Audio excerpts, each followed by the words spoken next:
सर्वांना सर्वप्रथम जय जिजाऊ जय शिवराय भावांनो. आणि महाराष्ट्रामध्ये फक्त एकच चर्चा चालू आहे, महाराष्ट्रातच नाही तर पोलीस प्रशासनामध्ये सुद्धा एक चर्चा चालू आहे की 16 मेला संघर्षदा मनोजदादा जरांगे पाटील यांनी आंतरवलीमध्ये या ठिकाणी पत्रकार परिषद आणि बैठक ठेवली, तर काय निर्णय होतो आणि काय नाही.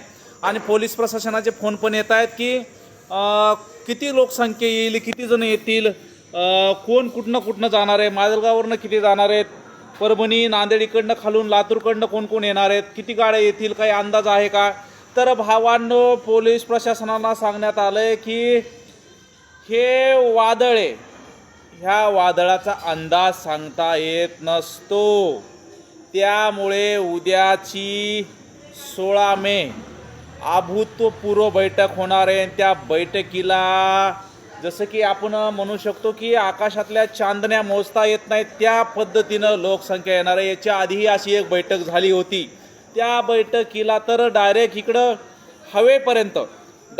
हवेपर्यंत समाज बांधव उभा होते आणि बैठक होती कुठं, उपोषणस्थळी.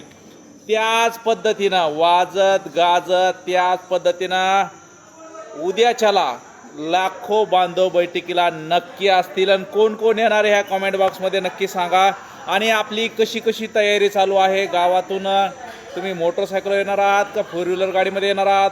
नक्कीच तुम्ही मोटरसायकलवर येऊ नये, माझं साफ म्हणणं आहे. मोटरसायकलवर येऊ नये. यायचं असेल तर सकाळी तुम्ही 10च्या किंवा 11च्या आतमध्ये, सकाळी 10च्या किंवा 11च्या आतमध्ये तुम्ही आंतरवलीत असावं. कारण ऊन खूप आहे, ऊन लागू शकते. त्यामुळं आपण आपल्या शरीराची जीवाची काळजी घेऊन सर्व काम करावं.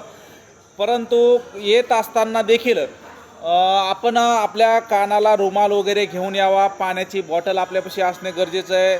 चॉकलेट, साखर अशा इतर काही गोष्टी आपल्यापाशी असणं गरजेचं आहे. कारण की ऊन खूप आहे. जर ऊन खूप असल्यामुळे चक्कर येण्याची शक्यता असते. त्यामुळे आपण खरं तर उन्हाचा प्रवास टाळावाच. जरी यायचं असेल तर आपला कानाला रुमाल असावा, पाण्याची बॉटल आपल्यापाशी असावी. आणि आपण नक्कीच सराटे आंतरवलीमध्ये भेटणार आहोत.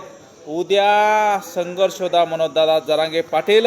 बघा, गजानन भाऊ म्हणतात आजच मुक्कामाला येणार आहेत. मी कालच एक पोस्ट टाकली होती. अनेक बांधवांचे फोन आलेत की भाऊ आम्ही आदल्या दिवशी म्हणजे आज 15 तारखेलाच आंतरवलीत या ठिकाणी मुक्कामी जात आहोत.